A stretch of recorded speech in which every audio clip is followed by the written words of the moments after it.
Eu achava que essa era uma boa notícia até ler sobre ela na imprensa, né?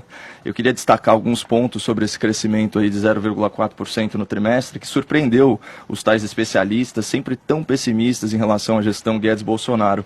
É importante pontuar que, além da queda na exportação, houve queda no agro, né? Então não se pode acreditar a agricultura e a pecuária, que foram aí responsáveis pelos bons resultados nos últimos tempos. A subida, de fato, foi puxada pela indústria e pela construção civil, especialmente no segmento imobiliário, né? Então chega a ser até um movimento natural. Caem os juros, né, que estão reduzidos aí a um patamar histórico, é importante pontuar isso. Os investidores, eles vão buscar o quê? Rentabilização com aluguel de imóveis, né, além das condições mais benéficas para a aquisição desses ativos. Só que além da baixa de juros, tem outro fator que tem sido muito pouco falado, né, que é o seguinte: o Brasil criou 408 mil empregos formais no primeiro semestre. Esse é o melhor saldo em 5 anos, pessoal. Vamos lembrar que as pessoas que estão empregadas, naturalmente, além de baixar a dívida familiar, elas aumentam o consumo interno. Outro ponto: a arrecadação federal teve o melhor semestre em 5 anos também, 757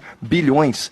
Mês passado, julho, foi o melhor mês desde 2011, são 137 bilhões de reais na arrecadação. Então, esse cenário de receita crescendo, aliado ao ajuste fiscal, é muito auspicioso. Só que a imprensa, a grande imprensa, definitivamente não compartilha aí do meu otimismo esperançoso. Queria abrir aspas aqui para o arremate do editorial do Estadão de hoje. Vamos lá.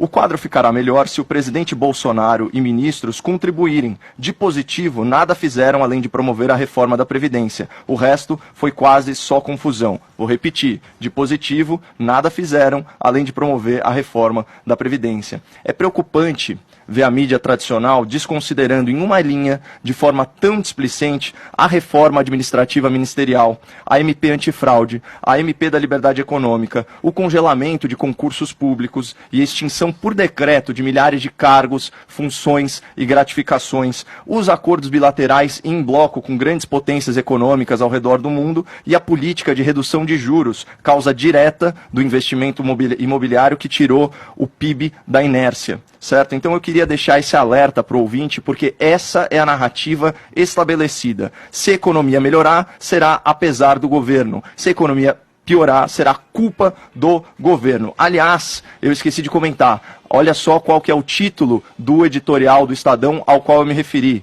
País cresce apesar do governo. Isso que dá, viu, presidente Bolsonaro, cortar centenas de milhões de reais da imprensa, da mídia impressa. A MP 892, ela liberou as grandes empresas de sociedade anônima de publicarem os seus balanços em jornais de grande circulação, como é o caso do Estado de São Paulo. E olha só a coincidência, pessoal. Ontem, um dia antes desse editorial do Estadão, que tenta transformar uma vitória do país em uma derrota do governo, o Conselho Monetário Nacional, vinculado ao Banco Central e ao Ministério da Economia, editou a Resolução 4.720, desobrigando também as instituições financeiras a publicarem as suas demonstrações semestrais e anuais em jornais de grande circulação, como é o Estado. Que coincidência. Então, assim, parte o nosso coração ver essa mídia tão isenta e tão idônea perder os seus privilégios e reserva de mercado com toda essa receita milionária que antes era garantida. E grande parte dessa receita, pessoal, a gente tem que anotar, vem de empresas